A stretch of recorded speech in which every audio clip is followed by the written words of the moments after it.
తూర్పుగోదావరి జిల్లా కడియం మండలం కేంద్రంలోని ఏరియా వెటర్నరీ హాస్పిటల్లో ప్రభుత్వ పశుగణాభివృద్ధి సంస్థ ఆధ్వర్యంలో ఆవు గేదె లేగదూడల ప్రదర్శన జరిగింది। ఈ కార్యక్రమంలో పాల్గొన్న ఎమ్మెల్యే గోరంట్ల బుచ్చయ్య చౌదరి మాట్లాడుతూ రైతుల అభ్యున్నతి కోసం ప్రభుత్వం అనేక కార్యక్రమాలు చేపట్టిందని, పశువులకు బీమాతో పాటు గొర్రెలకు నట్టల నివారణ, మందుల పంపిణీ, గాలికుంటు వ్యాధి నివారణ టీకాలు అందజేయడం జరుగుతోందన్నారు। రాష్ట్రంలో సెక్స్ సార్టెడ్ సెమెన్ ద్వారా కేవలం 1000 దూడలు జన్మించే వీర్య కణాలు రైతులకు అందుబాటులో ఉంచడం జరిగిందని, దీనివల్ల నాణ్యమైన 1000 దూడలు ఉత్పత్తి అవుతాయని, దీనిని సద్వినియోగం చేసుకోవాలని రైతులకు సూచించారు। ప్రదర్శనలో పాల్గొన్న దూడల రైతులకు ఎమ్మెల్యే మొదటి, ద్వితీయ, తృతీయ బహుమతులతో పాటు పాడి రైతులకు పాల క్యాన్లు, మందులు అందజేశారు। ఈ కార్యక్రమంలో ఎంపీపీ వెలుగుబంటి వెంకట సత్యప్రసాద్, సర్పంచ్ మోసిగంటి సత్యవతి, పశుసంవర్ధక శాఖ ఉప సంచాలకులు డాక్టర్ ఎం వెంకటేశ్వర్లు, సహాయ సంచాలకులు డాక్టర్ జి రవివర్మ, ప్రాంతీయ పశు వైద్యశాల డాక్టర్ జేఎస్ఆర్ఆర్ కిరణ్, విడి జేగురపాడు, డాక్టర్ పి వెంకటరావులతో పాటు రైతులు పాల్గొన్నారు।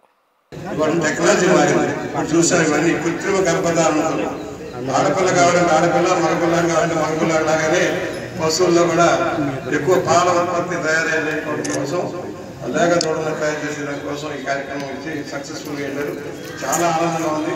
చాలా మంచి రైతు కష్టపడి దానివల్ల ఆదాయం కంటే కూడా వాటిని పోషించడం అనేది గొప్ప విషయం।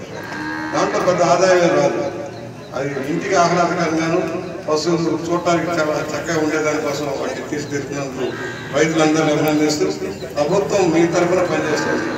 మన ఆంధ్రప్రదేశ్ ఇవాళ పశుగణంలో ఇంకా అభివృద్ధి చెందాలని ముఖ్యమంత్రి గారు ఆలోచిస్తూ ఉన్నారు।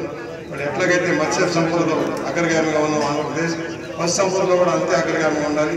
పశు ఉత్పత్తులు పెంచాలి, దిగుబడులు పెంచాలనే లక్ష్యంలో మరి సహకారం అందించాలని ఇవాళ ఎక్కడ కూడా ఒక పశువు కూడా నష్టపోకుండా ఇన్సూరెన్స్ కానీ అవన్నీ కూడా జాగ్రత్తగా చేయించుకొని వారికి ఇబ్బంది లేకుండా చేద్దాం, పశువు రాసం కొరత లేకుండా చూసుకుందామని సహజంగా మనం చేస్తూ ఈరోజున బహుమతులు పొందిన రైతులందరికీ కూడా నా శుభాకాంక్షలు తెలుపుతూ చాలా చక్కగా ఉంది।